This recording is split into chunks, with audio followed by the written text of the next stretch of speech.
Η καρδιά μου δεν αντέχει τους πόνους μακριά σου. Λοιπόν, μέρος τρίτο από το εν τρίτο, στην εξέδρα μόνο Ζήτο, που έχει πει και σε ένα πασίγνωστο άσμα ο Νίβο, στο γυναίκες. Μόνο που δεν έχουμε το μέρος τρίτο, έχουμε το μέρος δεύτερο από τα επιτραπέζια για την παρέα.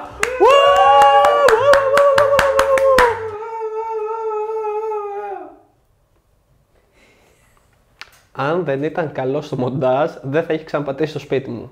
Τον ανέχομαι. Νομίζεις? Πρέπει να κάνεις κάποιες θυσίες σε αυτόν τον κόσμο. Ο Βαγγέλης είναι η μεγαλύτερη θυσία που έχω κάνει. Επανερχόμαστε λοιπόν στο θέμα μας. Θες να μαζευτείς με την παρέα σου, θέλετε να παίξετε επιτραπέζια, γιατί έχετε ξεμείνει πια από θέματα συζήτησης. Είστε με την ίδια παρέα 100.000 χρόνια. Δεν μπορείτε να παίξετε άλλο Pro, δεν μπορείτε να παίξετε άλλο FIFA, δεν έχετε τι να πείτε. Οπότε κάπως πρέπει να προχωρήσει μπροστά αυτή η φιλική σχέση. Προσέξτε, μόνο με παρέα τα επιτραπέζια. Ποτέ ζευγάρια. Γενικά η έξοδος με ζευγάρια, έχω 2 φιλικά ζευγάρια, πάμε να βγούμε όλοι μαζί, είναι πολύ μεγάλη παγίδα, μην το κάνετε στον εαυτό σας.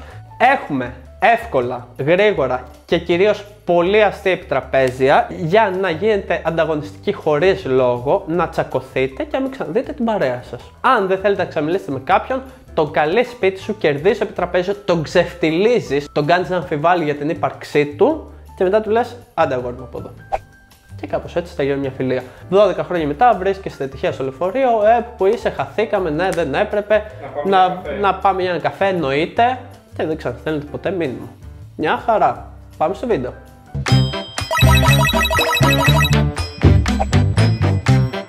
Θα ξεκινήσω με το αγαπημένο μου επιτραπέζιο από όλη αυτή τη συλλογάρα επιτραπεζίων που θα βρεις στο Nerdom, το Stupid Deaths. Λοιπόν, το Stupid Deaths γιατί είναι διασκεδαστικό, γιατί είναι γρήγορο, σου προσφέρει γνώσεις. Το αγαπάμε αυτό, πρέπει να φλεξάρουμε γνώσεις.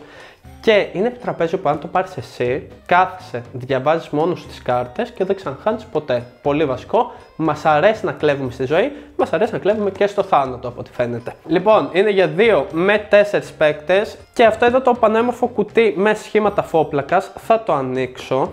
Ζήτησα από την Εφέλη που έχουμε σήμερα βοηθό πίσω από τη δεύτερη κάμερα, μου φέρει μαχαίρι για φιλετάρισμα. Πάρα πολύ καλό αν έχετε τσιπούρες στο σπίτι. Και εδώ βλέπετε έναν επαγγελματία του unboxing εν δράση. Φύγε! Πώς παίζετε το Stupid Deaths, ξέρουμε ήδη, δεν μας νοιάζει. Λοιπόν, έχεις αυτό εδώ το πινακάκι που γράφει να πεθάνει ο χάρος. Ο δημιουργός είχε πιει 3 τσίπουρα πριν το φτιάξει. Τοποθετείς τον χάρο εδώ. Τοποθετούνται οι παίκτες εδώ και στην ουσία έχετε κάρτες με διάφορους τυχαίους θανάτους.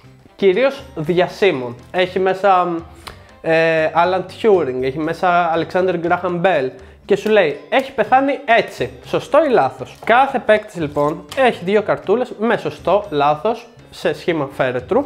Αν μαντέψει σωστά, προχωράει μπροστά. Ο χάρος όμως, που είναι κάμποσες θέσεις πίσω σου, για κάθε σωστή απάντηση προχωράει και αυτός μπροστά. Οπότε ποιος είναι ο στόχος? Προφανώς να μην σε πιάσει ο χάρος. Πάψε για να λεφτώ.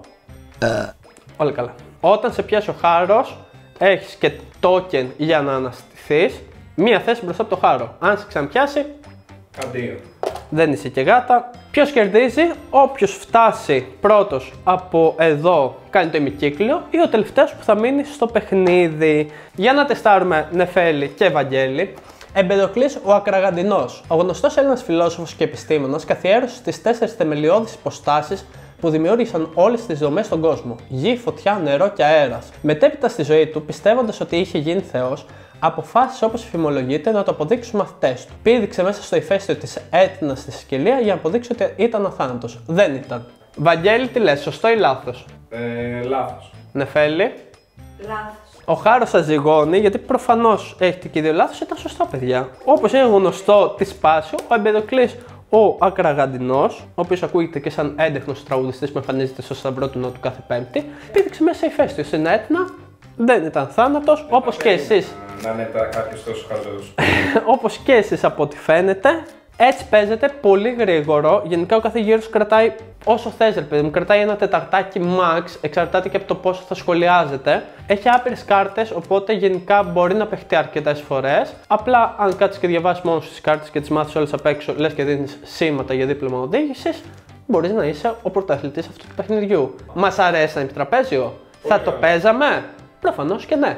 Πάμε στο επόμενο. Φτάνουμε λοιπόν στο επόμενο και πάρα πολύ ωραίο παιχνίδι, Make Fake News Great Again. Όπως και στο προηγούμενο, όπως και στο Shit Happens που θα δεις στη συνέχεια, το πολύ ωραίο με αυτά τα επιτραπέζια είναι ότι είναι φτιαγμένα περισσότερο για να γελάς κατά τη διάρκεια, παρά για να δούμε ποιος είναι νικητής. Δεν είναι Dixit, δεν είναι Codenames, δεν είναι Monopoly που κοιτάς πώς θα χρέωσεις τους φίλους και θα αποφύγεις τη φυλακή. Είναι το να γελάμε κατά τη διάρκεια με τη διαδικασία του παιχνιδιού. Οπότε εδώ τι έχουμε? Μοιράζονται όλοι οι παίκτες κάποιες κάρτες, ένας κάνει τη μάνα και ρίχνει μία κάρτα στο τραπέζι, όπου είναι η αρχή μιας ψεύτικης είδησης. Μετά από το χέρι τους οι παίκτες ρίχνουν μία κάρτα, οπότε αυτός που κάνει τη μαμά διαλέγει τις κάρτες που θέλει από αυτές που έχουν πέσει και φτιάχνει μια ψεύτικη είδηση. Οπότε με το που αποφασίσει ποιες κάρτες θέλει, ανακοινώνει έκτακτη είδηση. Ο Βαγγέλης που είναι πίσω από την κάμερα θα καταστρέψει τον κόσμο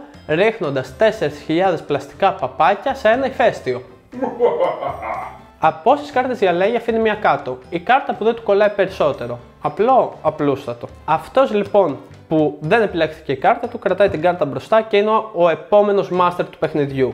Όποιος μαζέψει πρώτος 5 κάρτες χάνει. Ο τελευταίος που θα μείνει κερδίζει. Μας νοιάζει ποιος θα κερδίσει? Όχι, μας νοιάζει να είναι η πιο άκυρη είδηση ever. Επίσης πάρα πολύ γρήγορο, πάρα πολύ γλυκούλη. Είναι από αυτά που πρέπει να ξέρεις λίγο το χιούμορ του άλλου για να καταλάβεις τι θα ρίξεις για να τον κρατήσεις. Ας πούμε ο Βαγγέλης, που επειδή είναι και μισός Άγγλος, θέλει να λέει ότι έχει αγγλικό χιούμορ ενώ απλά έχει κακό χιούμορ, θα διαλέξει τα πιο άκυρα. Οπότε δεν θα το πας βάσει του τι έχει ρίξει, θα πας στο πιο χαζό που μπορείς να βρεις. Νομίζω ότι πλέον σαν γενιά, επειδή έχουμε μεγαλώσει με Cluedo, Monopoly, Jenga, Dixit, έχουμε φύγει λίγο πλέον από αυτό και θέλουμε κάτι που δεν ψάχνουμε αναγκαστικά τον νικητή, ψάχνουμε να περάσουμε καλά κατά τη διάρκεια. Γιατί στη Monopoly τώρα, εκτός κι αν είσαι καπιτάλας όσο δεν πάει, δεν το ευχαριστιέσαι και τόσο πολύ. Και μπορείτε να το κάνετε και drinking game. Όποιος χάνει μία κάρτα να πίνει ένα σφινάκι.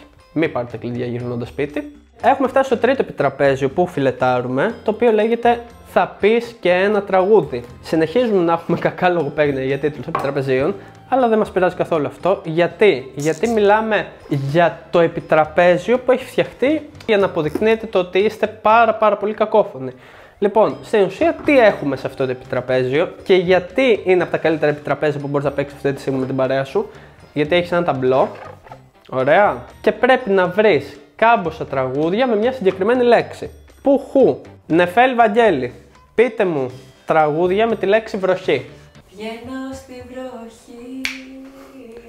Μόνο αυτή σου μοιάζει. Θέλω να μου πείτε ένα τραγούδι με το νησί. Σαν ναυάγι, Σαν Ροβινσόνες, δίχως νόμους και κανόνες. Σε ένα νησί μαζί μου θα έρθεις, που δεν το έχει ούτε ο χάρτης. Νίνο Ξυπολιτάς, πολυούχος αυτής της εκπομπής, εμφανίζεται για δεύτερη φορά σε αυτή την εκπομπή. Νίνο, αν μας βλέπεις, που δεν θα μας βλέπεις λογικά, σε προσκαλούμε για guest σε αυτή την εκπομπή. Αν θες να μας το τραγουδήσεις live. Αυτό είναι το επιτραπέζιο, είναι πάρα πολύ ωραίο γιατί τραγουδάτε, γιατί ξεφτιλίζεστε. Είναι η φάση που όταν πας σε καραόκε με την παρέα σου λέει κανένας δεν θα τραγουδήσω, δεν θα τραγουδήσω.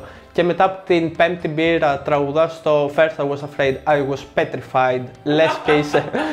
με αυτή την προφορά. με αυτή την προφορά. Λες και είσαι η Μαρία Καβογιάννη στο Dolce Vita. Γλυκούλη, μια χαρά, το αγαπάμε αυτό. Πολύ παρεΐστικο. Πάμε στο επόμενο. Λοιπόν, θυμάστε το Make Fake News Great Again? Θυμάστε το Stupid Deaths? Αν δεν τα θυμάστε, έχει περάσει ένα λεπτό, υπάρχει κάποιο πρόβλημα, πηγαίνετε σαν γιατρό, σας παρακαλώ πάρα πολύ, λύστε ένα σουντόκου τουλάχιστον. Έχουμε ακριβώς την ίδια κατηγορία επιτραπέζιο αυτή τη φορά. Με τη μόνη διαφορά ότι μιλάμε για το βασιλιά αυτής της κατηγορίας, κυρίες και κύριοι. Ένα χειροκρότημα. Τέλεια.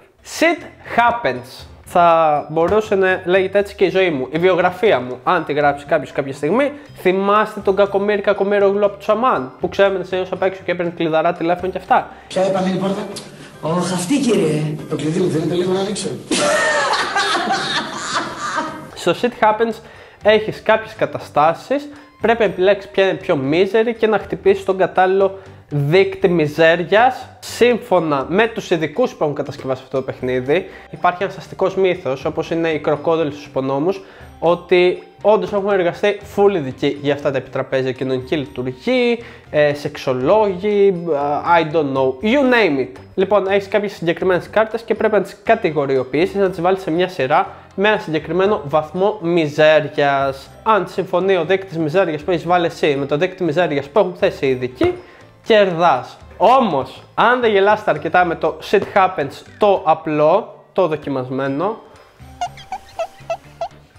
shit happens στην κρεβατοκάμαρα. Θα προτιμούσες να φοράς πολύ στενό ισόρουχο, να πιαστείς να φοράς γιαγιαδίστικο βρακί? Το shit happens είναι το πρώτο επιτραπέζιο που πρέπει να πάρεις όταν θα ξεκινήσεις να παίζεις επιτραπέζια. Είναι μια πάρα πολύ ωραία εισαγωγή σε αυτή την κατηγορία των φαν γρήγορων διασκεδαστικών επιτραπεζίων. Στην ουσία, αυτά τα επιτραπέζια τι κάνουν? Αντικαθιστούν αυτές τις ανούσιες συζητήσεις που ξεκινάς με την παρέα σου 1 η ώρα το βράδυ, που όλοι νηστάζετε αλλά βαριέστε να το διαλέξετε, τύπου αν ήσουν διαστημόπλαιο τι χρώμα θα ήσουν, με έναν πολύ καλύτερο και πιο δοκιμασμένο τρόπο. Having said that, πάμε στο επόμενο επιτραπέζιο. Πάμε!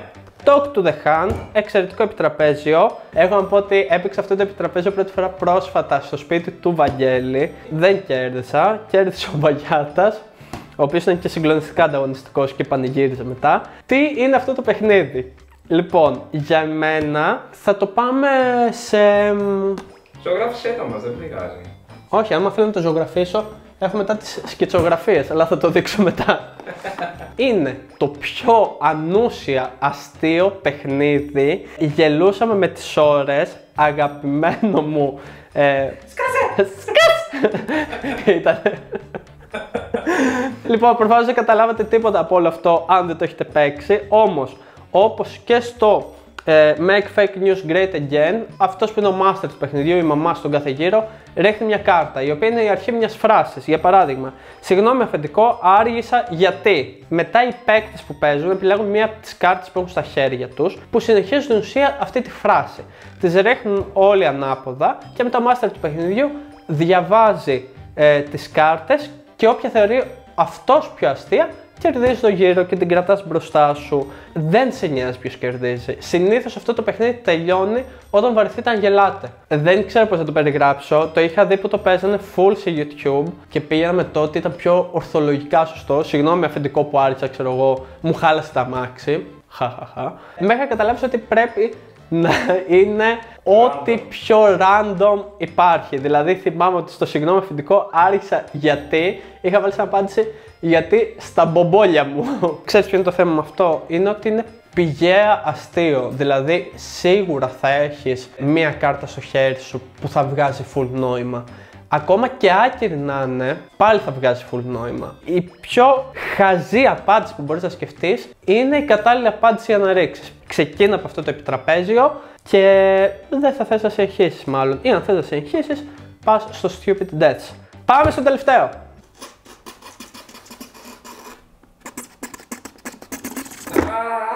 Και κλείνουμε με το πιο family friendly παιχνίδι αυτής της κατηγορίας, τις σκητσογραφίες. Μπορεί να ακούγεται λίγο γνώριμος, λίγο παροχημένος ο τίτλος, αλλά στην ουσία τι είναι αυτό το παιχνίδι? Είναι ένας συνδυασμός της σκητσογραφίας και του χαλασμένου τηλέφωνου. Γιατί? Τηλέφωνο.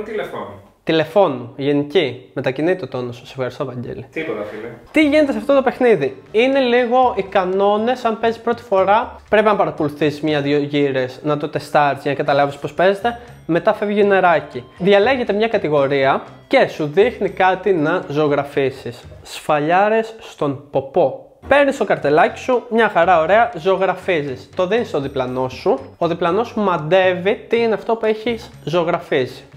Βάζει από πάνω το χαρτάκι με τη μαντεψιά του. Το παίρνει ο διπλανός του και βάσει αυτού που έχει μαντέψει ο φίλος σου, ο διπλανός σου, ζωγραφίζει αυτό που θεωρεί. Και συνεχίζεται όλο αυτό, γίνεται μια αλληλουχία, γίνεται ένας πάκος με χαρτάκια, λες και είναι παραγγελία με παϊδάκια στη χασιά. Και στο τέλος αποκαλύπτεται το ποιος έχει μαντέψει τι έχει ζωγραφίσει ποιος και παίρνετε τους ανάλογους πόντους. Όπως είπα, γενικά το να το δεις 1-2 φορές θα σε βοηθήσει πολύ καλύτερα να το καταλάβεις πώς παίζεται. Όταν το καταλάβεις όμως, είναι πάρα πολύ ωραίο όταν γίνεται η αποκάλυψη, γιατί στο τέλος δεν πετυχαίνεις ποτέ τίποτα. Θέλω να σας το πω, αυτό είναι πολύ δύσκολο να πάρεις πόντους, γιατί έχει πολύ ωραία θέματα να ζωγραφίσεις. Πουχού, μύκητες στα νύχια.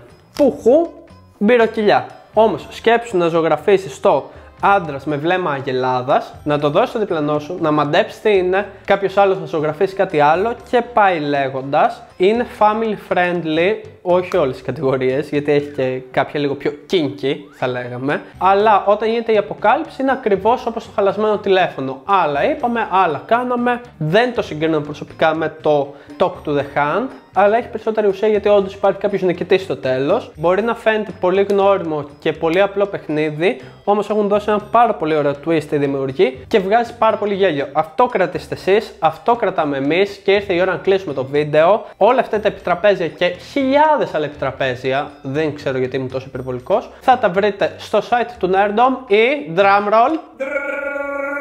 Αυτό είναι κουδούνι πολυκατοικίας. Θα τα βρείτε στο νέο κατάστημα του Nerdom, που είναι εκεί που ήταν το παλιό κατάστημα. Απλά τώρα έχει γίνει απίστευτο κατάστημα. Πενεύουμε το σπίτι μας να μην πέσει να μας πλακώσει. Like σε αυτό το βίντεο, subscribe σε αυτό το κανάλι, χωρίς κανένα λόγο. Δεν θα σας δώσω τίποτα σήμερα, θα σας δώσω μόνο την ευχή μου και θα τα πούμε στο επόμενο βίντεο. Αντίος, Λεπίδος. Πες μας και ένα τραγούδι. Πείτε μου ένα τραγούδι με το αντίο. Adiós, Lepidos.